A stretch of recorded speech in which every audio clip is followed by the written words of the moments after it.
We never know where life will lead us or what may hinder us along the way.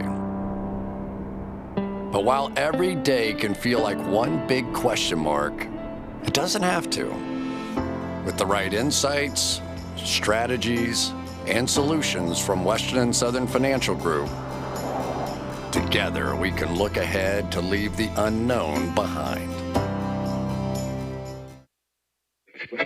What's Pro Football Focus doing? Last week they had Brady. This week they got Brady. We're literally doing it differently from everybody else. As a matter of fact, moving forward from this point on, I will not make reference to PFF. Ready to get into it? Yeah. All right.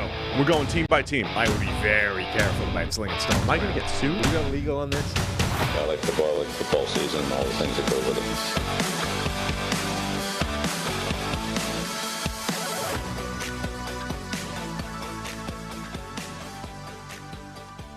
Welcome into the PFF NFL podcast. Steve Palazzolo, Sam Monson, live on YouTube. It's the offseason, Sam. The week after the draft is over, and it's officially the offseason. Stake in the ground. Here it is. The off-season. So we're doing fun stuff like predicting rookies of the year here today. Yeah, we've had a lot of emails in giving us topic suggestions. A lot of them were similar. A lot of redraft or fantasy draft type content. NFL podcast at pff.com if you want to send us ideas. We got a lot of shows to fill up, so we'll be taking some ideas. A lot of people want us to draft things. Yeah. Expansion drafts, which might be a lot of work to set up, but could be fun. Yeah, like somebody sent in modern day expansion draft. Right, somebody sent in the rules of like the Houston Texans expansion draft, which I'd never really read before and found kind of funny. The idea that you could, who's this? Tanner Schmidt sent in the rules of the previous one, where you could protect players, but you didn't have to. So there were certain players who were just left out there, even though they could have been protected. Yeah, see ya. Bring back in. One of our listeners, Seth Payne, I don't know if Seth listens to us during the offseason. I can't remember if he was part of the expansion draft because the Jags they lost 3 players. Right. And they were trying to cut a bunch of salary. I can't remember if Seth was one of the people that the Texans took in the expansion draft or if he went there on his own volition in free agency later. I'll have to research that.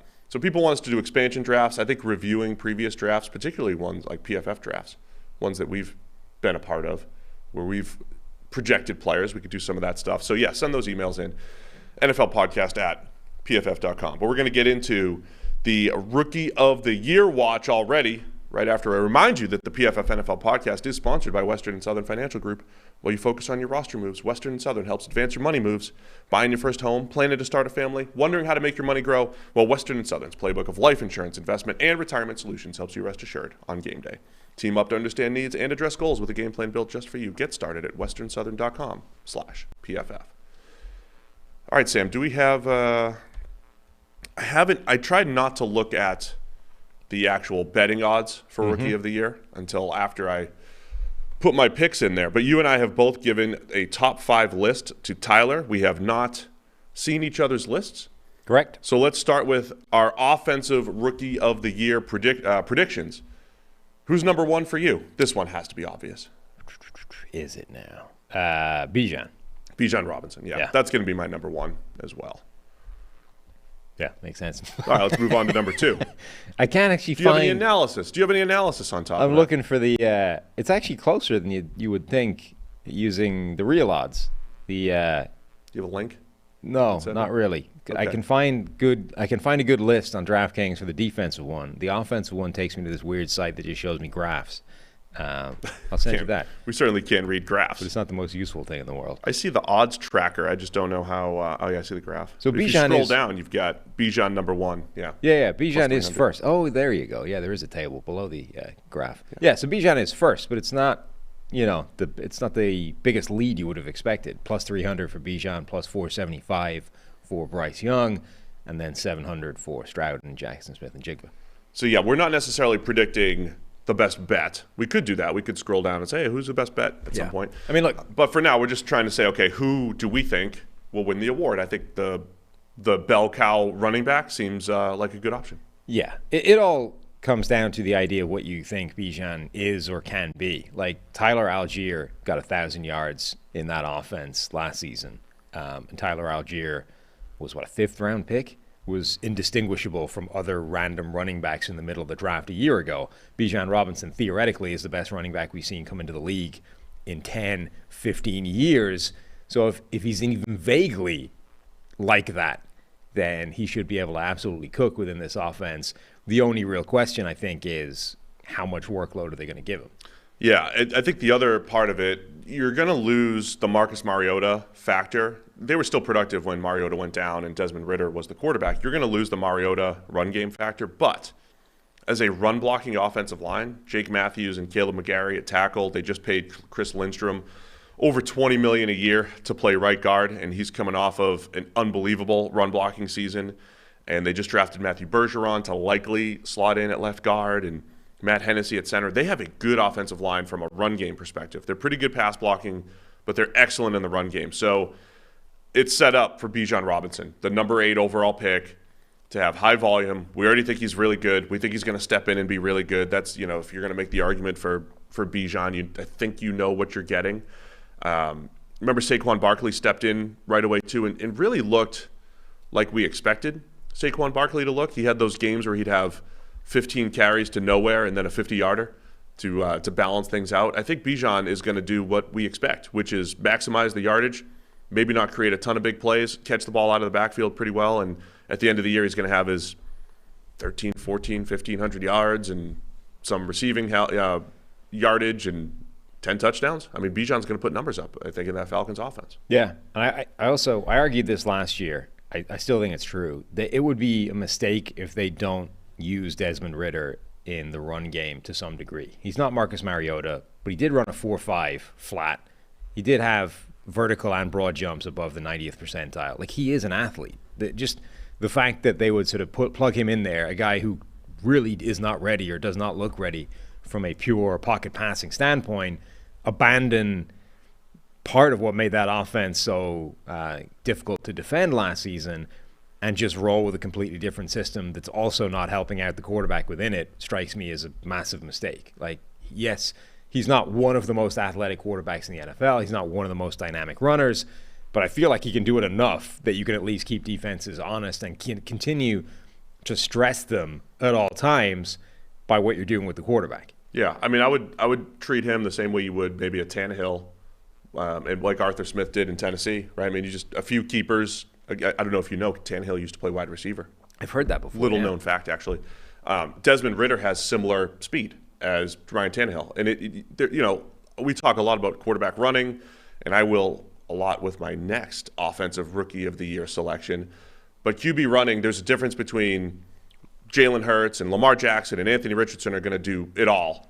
Power runner, 10 to 12, 15 carries a game, all that stuff, whereas Ridder maybe just keep it 5 or 6 times in a game if it presents itself, and it just opens up the run game. So I think Bijan's set up for success. You do too. He's our number 1 selection on both of our lists for Offensive Rookie of the Year. Who's your number 2? Bryce Young. Now, I did this before the Panthers started sounding off about the concept that Andy Dalton might actually start and play for a while. I'm going to assume that that's just what you say in May, but the reality is that Bryce Young will be starting. Because I refuse. I don't want to believe it. I don't want to believe that the Red Rifle is actually, supposed to start this season. I just don't. We're going to go through the same song and dance again. Same thing with Andy Dalton and Justin Fields, and people are mad Andy Dalton's starting. Yeah. And how long did that last? It was exactly as predicted, right? Didn't I say it was going to last 4 games and then Fields would be in, and it lasted 4 games and Fields was in? So I'm going to say this is less than 4 games. Oh, yeah. I think Bryce Young will be starting sooner rather than later. Yeah. But I will stick to my company line whenever he's ready. Whenever the rookie quarterback is ready. I feel like he's ready now. Yeah, so he might be. Yeah. He might be by the end of I feel like there's no purpose to Andy Dalton here. Most of it's coach speak. That's what I'm saying. So I'm choosing to believe that it's just coach speak crap. There's no reason that Andy Dalton actually needs to start. As I said not so eloquently the other day, every coach at their press conference said, you got to earn it. I said it in different terms. You did. But you're going to come in and earn it. We're not just giving playing time away. How's that? Yeah, well done. Better than before, anyway. I learned my lesson. So, yeah, you think Bryce Young, number 2. Yes. I'm going to give you my number 2 while we're here. Yeah, do that. Anthony Richardson. Oh. I'm going Anthony Richardson, number 2, because of the run game factor. Yeah, you see, I thought about Richardson, and I think Richardson has the potential to be a massive fantasy football cheat code, with all that running ability. But I kind of figure if he stinks quite badly as a passer, how good would the running need to be for him to actually win Rookie of the Year? So I think I'm guilty right now. Guilty. I hate it when you overrate what you just saw. So the thing that I just saw that may have convinced me is the Justin Fields season, right? I think a lot of people come out of the Justin Fields season saying, unbelievable. I mean, he set all these QB rushing records, and the Bears' offense was effective despite his passing. There were also a bunch of people who were like, you need to trade him. He's not the answer. Yeah, but the trade thing was not because he's not the answer. It was really analytically minded people who said Bryce Young plus what you get for Fields is a better haul than keeping Fields and the trade down. Like it wasn't people being like, man, move on from Fields. A lot of people like Fields and think he's fine. That was an analytical move. Last year is not a great example because there wasn't, a clear-cut, obvious superstar offensive Rookie of the Year candidate. But if last year's Justin Fields had been his rookie season, would that win Rookie of the Year most years? I don't know that it would. I mean, compared to the other quarterbacks. Yeah, they're the quarterbacks. But what did he end up running for? 1,200 yards, whatever. Right. You can run for all those yards and touchdowns and put the team on your back from a running perspective. If only there was a website where you could find out those. I don't look at stats anymore. I don't. I really don't even. I don't look at receiving yards and rushing yards and touchdowns a whole lot. Anymore. Compared with other quarterbacks, sure. But compared with other actual, rookies, not so much. Anyway, I'm going Richardson, and I had Bryce Young lower because I think he's got to go the more traditional route, and I think Bryce Young has more of that year 2 peak, like we've seen a lot of quarterbacks over the last few years. We saw it with Kyler Murray and Joe Burrow and Trevor Lawrence. We saw a lot of the year 2 jump. I feel like Bryce Young is more on that type of trajectory. So from an offensive Rookie of the Year standpoint, yeah, I mean, I think he's the best quarterback and he'll be fine. I just don't know if the situation around him in Carolina is as good for just Rookie of the Year honors, whereas I think Richardson is going to steal some production on his own because of his legs as he's developing, and that's why I went with him. I think Bryce Young has the capacity to have a much better rookie year than Anthony Richardson. Richardson might put up 1,200 rushing yards, but if he's still completing passes at a 50% rate, it's not going to matter. Whereas you look at Bryce Young, his superpower was he throws with better anticipation than any quarterback I can remember coming into the league. That was also the defining trait from Mac Jones, who had a PFF grade of 80 and had his best season right away, right out of the box. Mac Jones looked like an NFL quarterback that could operate an offense and get the ball where it needed to go. Young is better at that than Mac Jones was, and he's got, athleticism and can make plays in the chaos and all those kinds of things. I mean, he strikes me as this world of NFL ready and, all the whatever the hell that actually means. I can't see any reason why Bryce Young isn't very NFL ready right away. Fair point. I'm leaning into Richardson's legs here with my number 2. All right, who's your number 3 offensive Rookie of the Year? Number 3. Number 3, Jonathan Mingo. Oh, really leaning into Bryce the Panthers Young's here. favorite target right away. It's about time you started to put Mingo properly at number 3 on your list. Yeah. So, obviously, love Jonathan Mingo, the player. I think they can also give him a ton of gimmick plays as well. He'll become whatever version of Deebo Samuel is going to exist within that offense. He'll get all the gimmick designed catches, so he'll have a lot of manufactured yardage as well. But I also think there's a pretty good chance he emerges quite quickly as Carolina's number 1 wide receiver simply by default through absence of other options. Adam Thielen, great career, incredible underdog story. The guy looks pretty much spent at this point. So there's not a ton of other places to go with the ball in Carolina. Consequently, it feels like the ball is going to head Mingo's way quite a bit. I mean, Adam Thielen, as long as Thielen's healthy, Adam Thielen and DJ Chark are going to hold him off for a little bit, I think. Are they? Yeah. How? And what gimmick stuff do you think Mingo should be running? Every gimmick thing. All of them. just jet sweeps. Give him the ball in any way you can get him the ball. He's just fast. It's not like Laviska He's Shenault. also big. He's 220. So he's N'Keal Harry. No, he's N'Keal Harry if N'Keal Harry was good at all the things required to be big. N'Keal Harry's good with the ball in his hands. Right, but you can't get him the ball in his hands because he can't get open. Mingo can get You open. can hand it to him. You could shovel it to him on How come they jet have sweeps. Wow, Mingo is your number 3. Yep. I didn't consider him because I do think he's gonna, especially early in the season. Could he have a second half of the year breakout like Christian Watson? Maybe. But early in the season, I think he's going to struggle to get snaps over Thielen, Chark, and Terrace Marshall. Not a chance. My number 3 is also a receiver, Jordan Addison. I'm leaning into one of your guys here. Yeah. Only because he's the one first-round pick who I think has to step into a wide receiver 2 role opposite Justin Jefferson. He's going to get plenty of opportunities. We saw games last year where T.J. Hawkinson had 10, 11 catches, right? He was the guy after Justin Jefferson was taken away. As difficult as it is to take Justin Jefferson away, Jefferson will get his production, but there will be games where teams put extra attention Justin Jefferson's way. Now, Addison, I also believe he might, he's got a battle for playing time against guys who aren't great, but because it is difficult for rookies to always just step right in. But Addison has the cleanest path competing with guys like KJ Osborne and Jalen Reagor, right? I mean, he's got the cleanest path to targets of all the first-round receivers. So odds-wise, I don't know if you put Jackson Smith and Jigba on your top 5. I did not. Odds-wise, Jackson Smith and Jigba is tied for 3rd. And I didn't put him up there simply because he's fighting for targets with DK Metcalf and Tyler Lockett.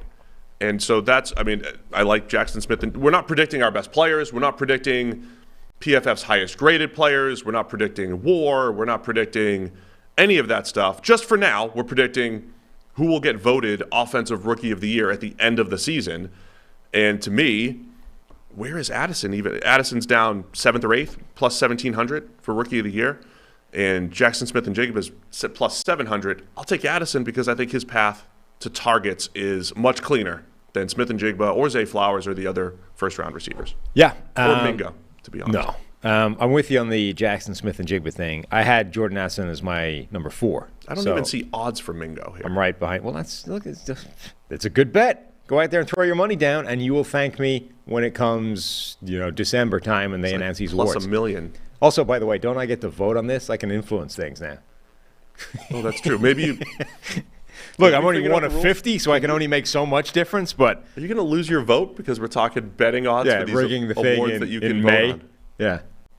I mean, look, I'm one of 50, so I don't Someone think I check the rules for Sam so he doesn't lose an AP vote. Yeah, I don't think I can influence it too badly. But if one vote is in it, Mingo might get the nod. That's all I'm saying.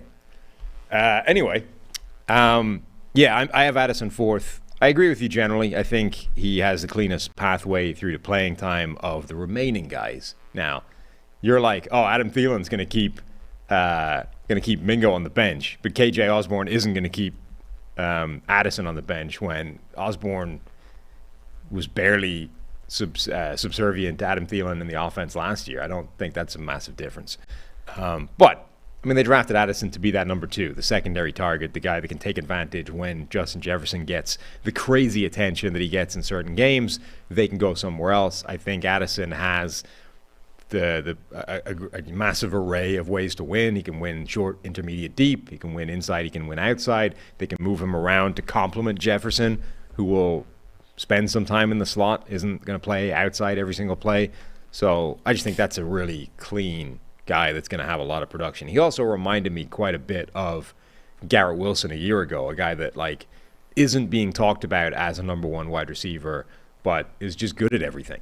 So consequently, I'm anticipating a Garrett Wilson smooth transition into the NFL. Addison was your number 1 wide receiver. Where would you rank him compared to last year's? You don't like him enough to put him above 5 or 6 in last year's class. No, he would have been below. When we went and better than Drake London, who you had at 5, I think. They're very different. When you went and sort of when we rewinded and looked at the top 5 from last year, he wouldn't have been on it. I don't think. Yeah, Garrett Wilson, Chris Olave, Jameson Williams.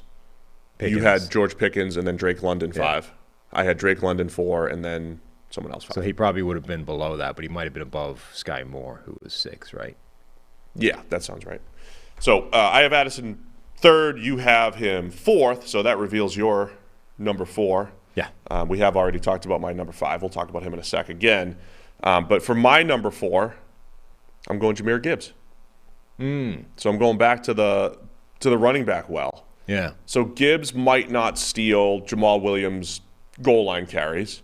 Yeah. But I think, he could still get enough red zone carries that he's going to find the end zone. And I think when you take a guy at 12, they're going to be feeding him the ball, right? This is similar to the Bijan discussion. You take Bijan Robinson at 8, you're going to find a way to get the football into his hands. I think the Lions are going to do the same thing with Gibbs. I think they're going to have a good offense with all their explosive playmakers. So Gibbs is going to catch a bunch of passes and have opportunities to run to space in that offense. So running back is usually a pretty good bet for offensive rookie of the year type stuff. And I think I'm going Gibbs here. He's 5th in the odds. Bijan Robinson, Bryce Young, C.J. Stroud, Jackson Smith-Njigba, and then Jahmyr Gibbs and Anthony Richardson both tied for 5th at plus 900 in the most recent rookie of the year odds for the offensive side of the ball. Yeah, this one I don't think has much of a chance of coming off at all. We talked about this a little bit before. I think teams. I think Jonathan Mingo, who has no odds. Yes. He's not even listed. I think he has a significantly better chance of getting rookie of the year. Worse odds than like Tank Bigsby and Cedric Tillman and Rashee Rice. Yeah. You're going to go worse odds than Rashee Rice. Well, he's just not listed here. How is that possible? I don't know. But you might move the needle now. As a voter, we know, okay, he's got one of the 50. There's at least a 1 in 50 chance. Is it 50? Is it 50 votes still? Yeah, I think so. So he's at least got 1 vote. Yeah. Right? Well, yeah, in May, before anybody's played a game. Renner called himself a mock draft influencer. You're Well, he was actively trying to rig the mock draft. So I'm not actively trying to rig the voting here as much as just suggesting that it could happen. Did you invest in Mingo in Mojo stock? Yeah. No, I didn't. I downloaded the app just to find out what Tanner McKee's stock was after the draft, but I haven't invested in anybody's stock yet. I just love that you've overcorrected. You wanted to put Mingo at number 3 on your wide receiver list. You put him on number 3 at this list just to overcorrect things. It's not overcorrecting. Look at that receiving core in Carolina and tell me why he can't be their number 1 in like a week. Sorry. I rudely interrupted you. Yeah. And so you were saying you don't think Jahmyr Gibbs has a chance. No. So hang on. I'm not going to let this Mingo slander lie without a rebuttal. No slander. But you're going to tell me that Gibbs, 5th in odds for Rookie of the Year. I'll get to that in a moment. Carolina's current wide receiver group. And in fact, let's broaden it. Carolina's current receiving core as a general concept. DJ Chark, who was useless and injured for the Detroit Lions. Laviska Shenault, who has been useless and injured everywhere he's been. Terrace Marshall, who we keep being like, well, we quite liked him at draft time, so maybe he'll break out at some point in the NFL, has never shown any sign of doing it so far. Adam Thielen, who looked toasted last season for the Minnesota Vikings and was being overhauled by KJ Osborne, the receiver that you think is no threat to Jordan Addison's playing time there. Hayden Hurst, who's been a bust as a first-round tight end, was vaguely interesting for the Bengals and would catch an occasional pass, make a play because he's quite athletic. Ian Thomas, who's one of the worst free agent re-signings of any team in recent memory. Am I missing people? There's nothing here that would prevent Jonathan Mingo, if he's even vaguely competent right out of the gate, of getting immediate playing time and being quite a high target guy for that offense. Is Shi Smith still there? Yes, he is. As is Damiere Byrd. There's a whole bunch of people, none of whom are going to take any playing time away from Jonathan Mingo if Mingo looks vaguely competent in training camp. Now. Fair points. Thank you. So Jahmyr Gibbs. Yes. We talked about this a little bit in the last show, or whenever we were doing the Lions review of their draft. I think teams generally vastly overrate their capacity to employ an offensive weapon trademark symbol. He is essentially coming in to replace DeAndre Swift, who they traded away during the draft. Jamal Williams was their quote-unquote bell cow last season. He got all the goal line carries, the 17 touchdowns, the Barry Sanders single-season scoring record. He got 275 carries. Obviously, he's going to be replaced by David Montgomery. That's going to be like the primary running threat.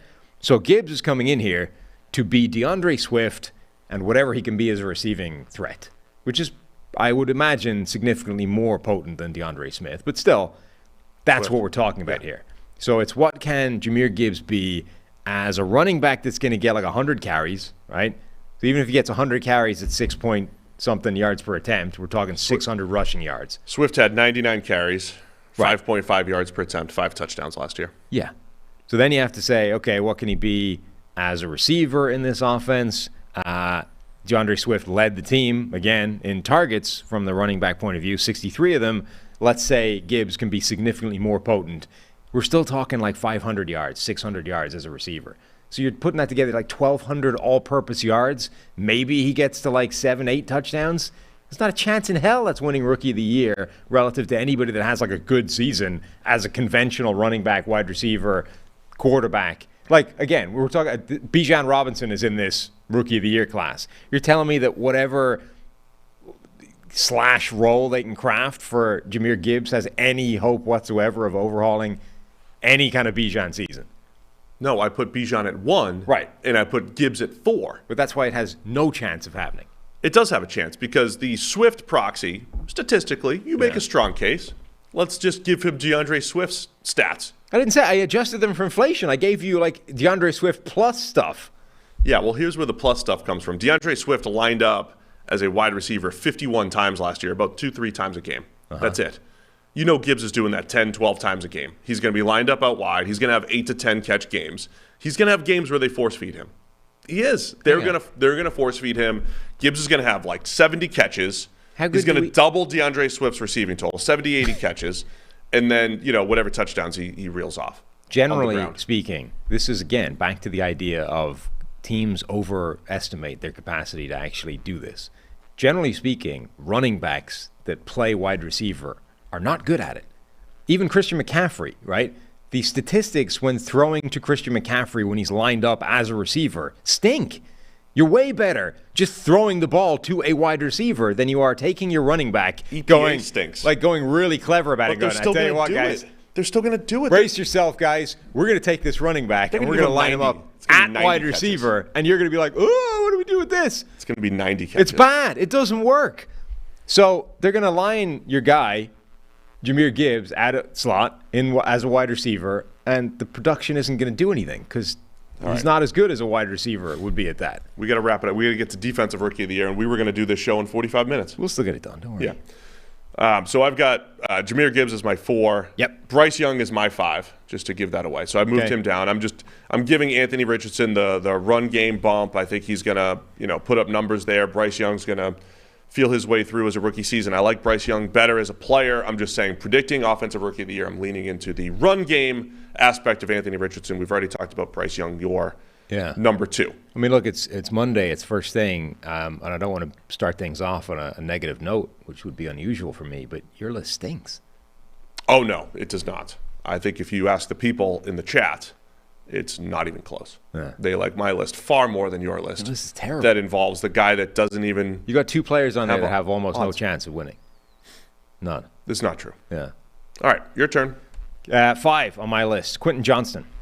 My logic here is the 2 players ahead of him. So I agree with you. Addison's the one that has Addison and Mingo are the 2 players that have quite a clear path through to being, starters essentially and getting a lot of targets because of that. Johnston should be number 3 in that depth chart behind 2 established wide receivers, Mike Williams and Keenan Allen.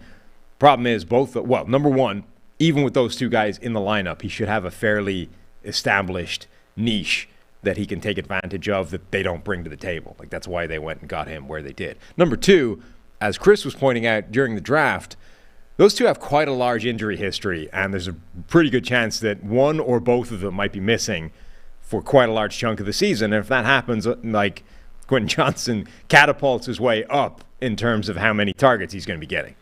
Therefore, he has a better shot than he should have if all things were equal. Feel free to jump into the vote in the YouTube chat. Whose list is better? Early lead for Steve here, 70. Oh, did you just vote? I voted, yeah. Oh, you're swaying it the other way now with your vote. Not enough people. More people need to vote. Vote for Steve. The Quentin Johnston one's interesting because I think the injury part of Keenan Allen and Mike Williams makes sense.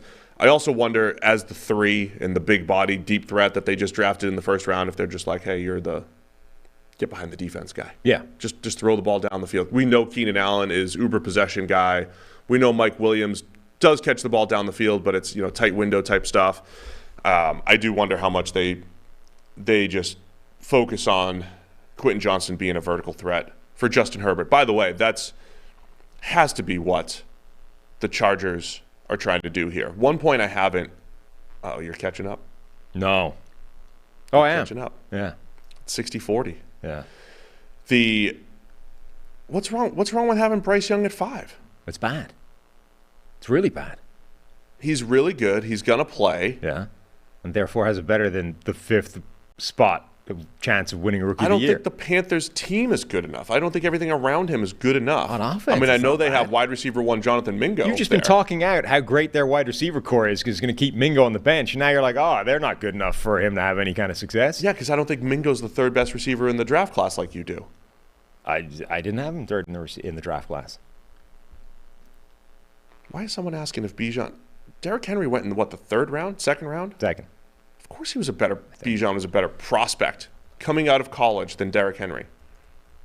Now, will Bijan be a better NFL player? I don't know. He'd have a long way to go to surpass Derrick Henry as an NFL player. This is different from a prospect. So, anyway, I was going to make a point. That offensive line isn't bad either. It's improved. Carolina.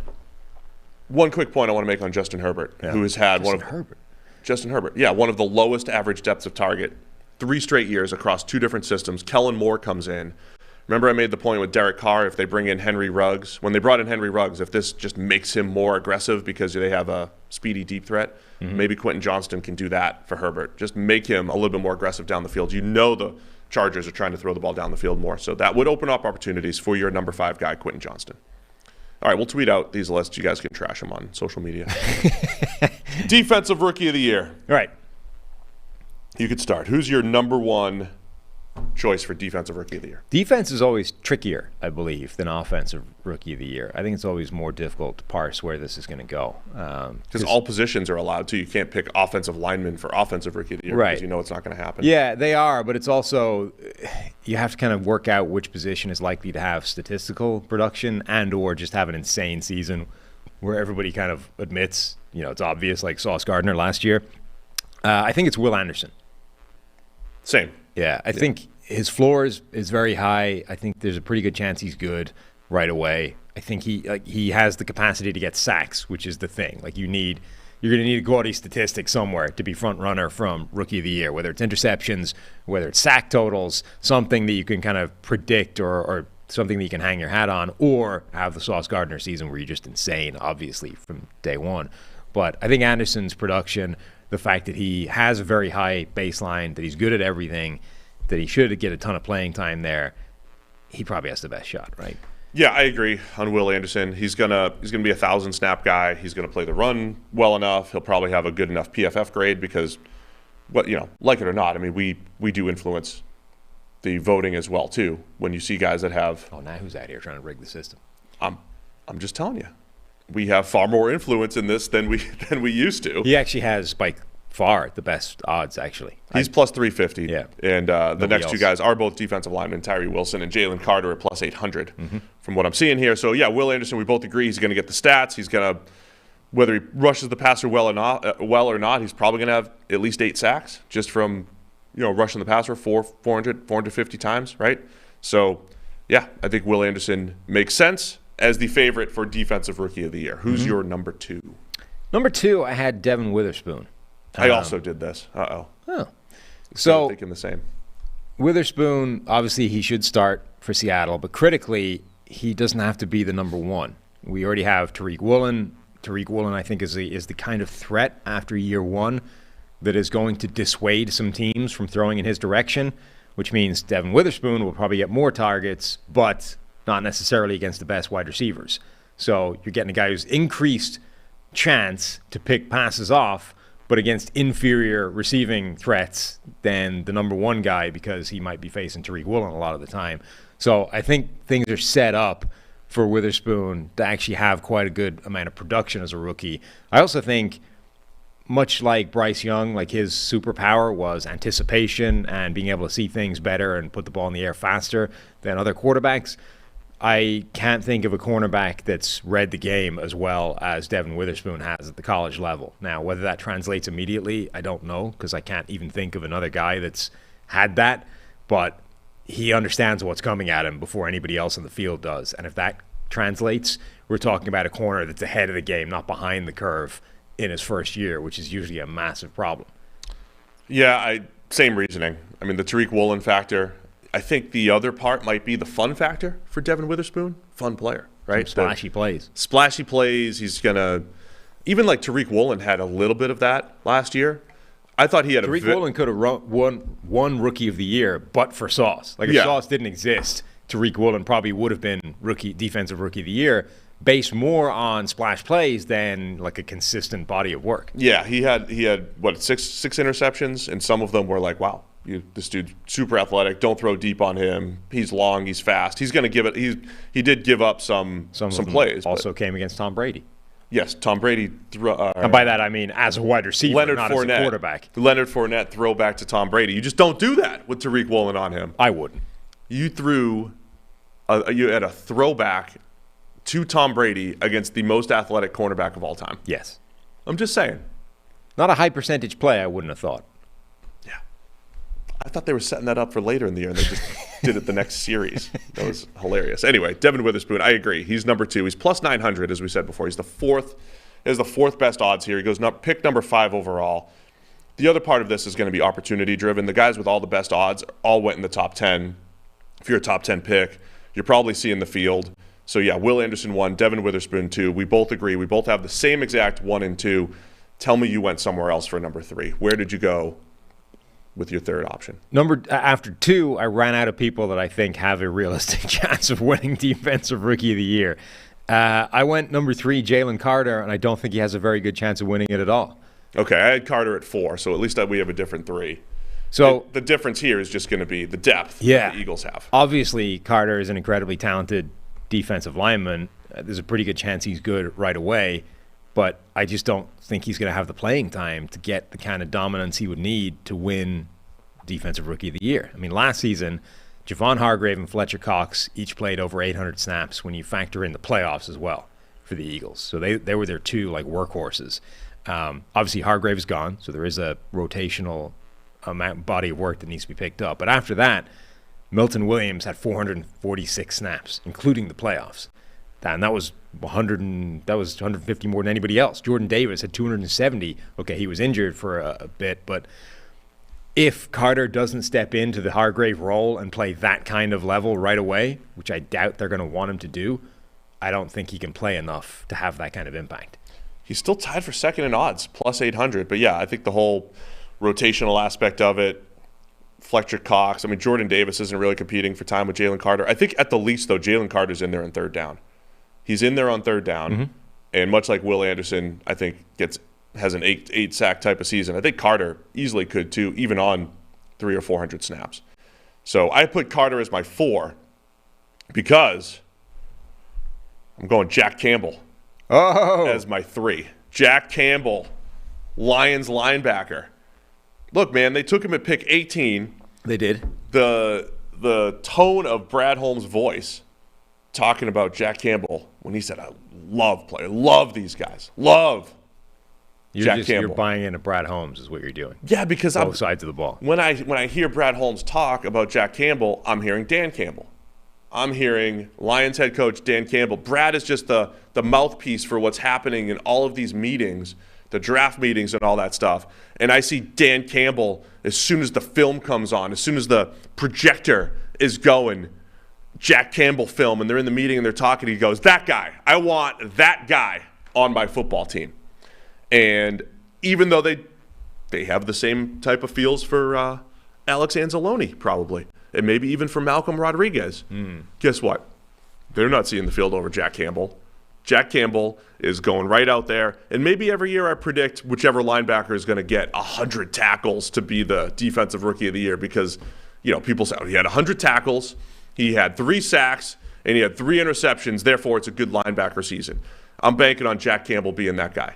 Even if he has a 50 PFF grade, 100 tackles, he'll have a few picks, he'll have a few sacks because he's going to play every down, see the field, Jack Campbell's going to put up those linebacker stats that at the end of the year influence the non-Sam voters, the other 49 voters, when it comes to the AP and the Defensive Rookie of the Year. The two leading tacklers last season amongst rookies each had 87 solo tackles. One of them had 28 assists. The other one had 36.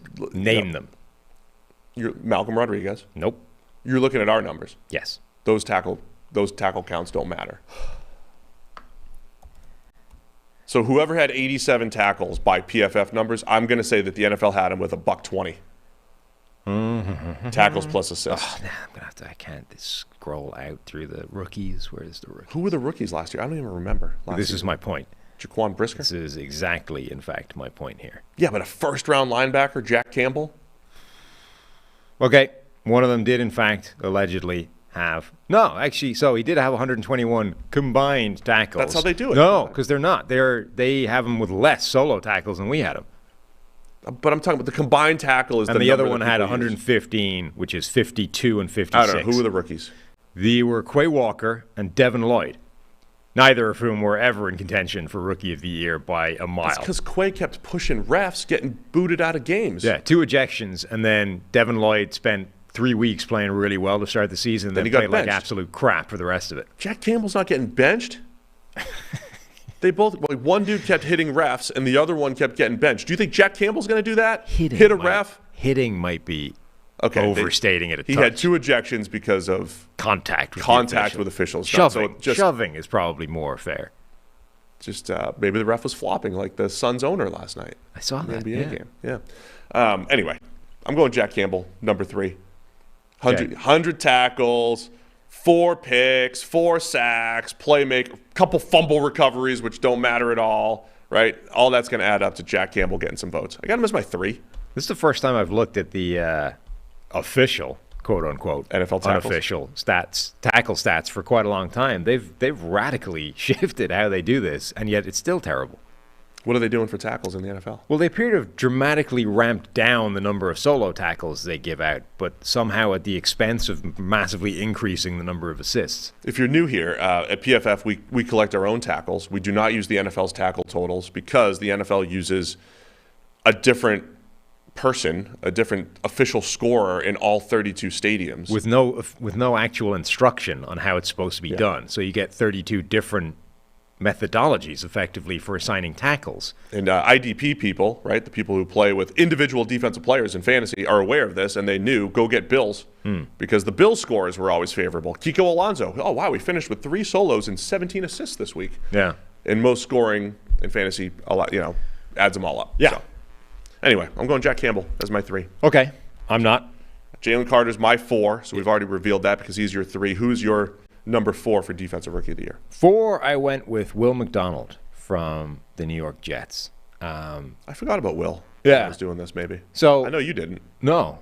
Okay, I like Will McDonald more than most people, but critically, I really like the fit as well. Whether or not you think the Jets reached for him is kind of irrelevant at this point, but they can use him as that designated pass rusher. They can put him out there as that wide 9 alignment, let him take advantage of the, I think, class-leading pass rushing skill set that he has. He has better quick twitch, immediate burst off the line than pretty much anybody in this draft class. I think he's got an incredible ability to get pressure on the edge, and simply giving him an appropriate alignment for his skill set rather than asking him to play that 4-eye over the tackle in that Iowa State defense, I think should allow him to have quite a bit of production year 1. And if he just plays as like a designated pass rusher, he can have that kind of impact and potentially threaten a rookie leading sack total. Yeah, I think it's a fair one. I'm sure he'll only play on 3rd down. Yeah, like I would imagine he gets a fraction of the snaps that Will Anderson gets, but he could have the same number of sacks, at which point he's at least a live candidate for Rookie of the Year. So I think Will Anderson, Jalen Carter, and Will McDonald, who, by the way, is plus 2,000. He's right 10th or 12th here. They all have 8 to 10 sack potential for different reasons, just because of opportunities there. Okay, who's your number 5? Number 5 is Brian Branch. I was considering him, and then I booted him from the list. So Branch, I think, is a tougher sell. It's his case would would rely on being just obviously a really good player right away. Like, I don't think he's going to wind up with a ton of interceptions. I don't think he's going to wind up with a ton of statistical support in either way. But Branch has the ability, if they plug him in as a starter, to just come in and immediately look like a really, really good NFL player, particularly if that defense across the board just looks better. I think eyes will be drawn to his direction. I think generally he was one of the better players in this draft. I don't understand why he slid as far as he did, unless it's just confusion as to what to do with a slightly unusual skill set, or the fact that he ran a 4.5 or whatever it was, 40-yard dash. But I think Branch could easily come in day one, be a really good player, and look like a rookie of the year. Yeah, I didn't want to double up on the two Lions. Yeah. Was part of the reason. Jack Campbell or Brian Branch. Right. But I get it. I think tackles, he's going to play. He should play multiple roles right away. I think there's a lot to like about Brian Branch. Where are his odds? Probably pretty low. Yeah, I would imagine. Safeties are tough because you probably need, he's plus 2,000 as well, like Will McDonald, you're 4. Branch, for safeties, you probably have to stumble into 5 or 6 interceptions to be a part of the conversation. But so I considered Tyree Wilson for 5, just because of opportunities, even playing with Chandler Jones and Max Crosby. I think Tyree Wilson will get his opportunities as well. But I went with Kalijah Kancey as my number 5. Okay. The undersized interior pass rusher for the Bucs. Yeah. Again, I'm banking on sack totals again here. I don't know if he'll play a ton on early downs, so the same argument you would make for Will McDonald at edge, I might make for Kalijah Kancey at defensive tackle. I think he's going to rush the passer. Mm-hmm. He's going to rush the passer next to Vita Vea, who's going to pop the B gap with force a double team on centers and guards. And Kalijah Kancey's going one-on-one with guards, and he's going to be an 8-sack guy. Even though I don't love this defensive line class, I've just predicted 8 to 10 sacks for at least 5 guys in this draft class just because of opportunities. And I think Kancey has a chance to do that. 92.4 pass rush grade last year. Number 1 among interior defensive linemen. Before we wrap this up, the U.S. these days has become quite the F1 hotbed, thanks to Drive to Survive, whatever the hell the Netflix thing is called. Yeah, I'm not interested. So my first question was going to be, you a big F1 guy these days? No. Okay. I just started doing whatever the drag racing is last year. Okay. Going back to the track next Very, month. very different. Yeah. NHRA. Yeah. Big NHRA fan. Very different. Yeah, I understand. But where you might warm to the F1 is the F1 does billionaire excess unlike any other sport in the world. Like, it is by far and away. Excess. Oh, excess. Oh, okay, I got you. It is by far and away the best, rich person thing, on the planet. So Miami was the Grand Prix this week. Would you like to know how much a plate of nachos cost? Now, to be fair, serve 4 people in the hospitality. So a 4-person serving, which is 1 for you. It's your I would get 1 big nacho. Yeah. How much do you think that would set you back? $28. No. Very no, in fact. Take that number, times it by 10. What? And you're within $5. $292? No, the other way, $275. No, I was going to say $275, and that's before gratuity and taxes. Or do they have a sales tax in Florida? Whatever. $275 plus gratuity. If you want the F1 platter, which gives you some A1 sliders, secret sauce, ribeye quesadilla, chipotle sauce. It's going to be like $750. Crispy chicken tenders. So you're getting sliders, a quesadilla, and chicken tenders, and that'll cost you $500, which apparently plus gratuity is 600 and something, according to somebody in the replies here. That's for anyone at the race? That's for the hospitality food.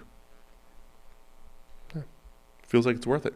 I mean, I wonder what a $500 chicken tender tastes like. I would imagine a lot like a $2 chicken tender, only more expensive. The batter is really strong. I bet it's good. I bet it's a good. I bet it's the same. I bet it's a really good chicken breast. Straight out of whatever the local version of Kroger is down there, Publix. Wow. All right. Well, Tyler's got a heart out. We got to let him go. Yeah. And this is what might. We're gonna have. We're still trying to go 5 days a week here during the off season. Tighter shows though. A little bit tighter. Mm-hmm. It's gonna be tough because sometimes we ramble about $500 chicken tenders. Sometimes we get off the rails. But we're gonna try to. I mean, look, that's good. Tight. You got to have that. I have to say I appreciate the people still tuning in here in early May. Still tuning in on a Monday morning on YouTube and wherever you're listening to the podcast. We appreciate all of you. So stick with us all spring and summer. And keep emailing NFL podcast Just as at a pff.com. just to put a bow on the nachos thing, how much money do you think you would need to earn a year before $2.75 for a plate of nachos didn't leave a bad taste in your mouth? I mean, there's a difference between a bad taste and like, is this really where I want to put my money? Yeah, no matter how much. But like, how much would you need to earn before you'd be like, sure, $30 that's million worth a it? year. If I'm making like Roger Goodell makes $45 million a year, he's like, of course I would pay $500. Like, I'm not gonna. I would get the nachos and the $500 platter. Why not? Uh-huh. It's just one day a week. You need Roger's salary before you're like, yeah, it's worth it. I think so. Uh-huh. What about you? Probably less than Roger's. Not like $1 million. Like if you're making $1 million a year, you're like, no, of course I'm not going to fork over close to $1,000 for. I mean, an average there's always meal. the variable of how hungry you are at the time, because that changes a lot. But I would know how to need. play the supply and demand game. I would need. What's a beer there? I don't People know. complain about the $14 beer at ballparks and all that stuff. Yeah, I would need more than $1 million, but maybe not more than $2 million.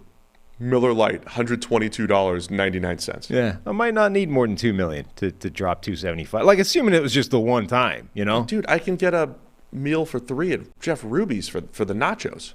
Yeah. I'd go to Ruby's I'm not saying instead of the nachos. Yeah, but Ruby's isn't within the paddock, you know? Like, if you're there and you're hungry, I would just and the prepare. nachos are $2.75. I'd go to the steakhouse before I went to the event. You know, I would just, have some foresight here. There's no way you're that organized. We ready to go? Yeah, I've lost the sheet with the pieces of information on it. Anyway, we'll be back again tomorrow with more PFF NFL podcast. Hit that thumbs up on the way out. Appreciate everybody for tuning in. We'll see you tomorrow.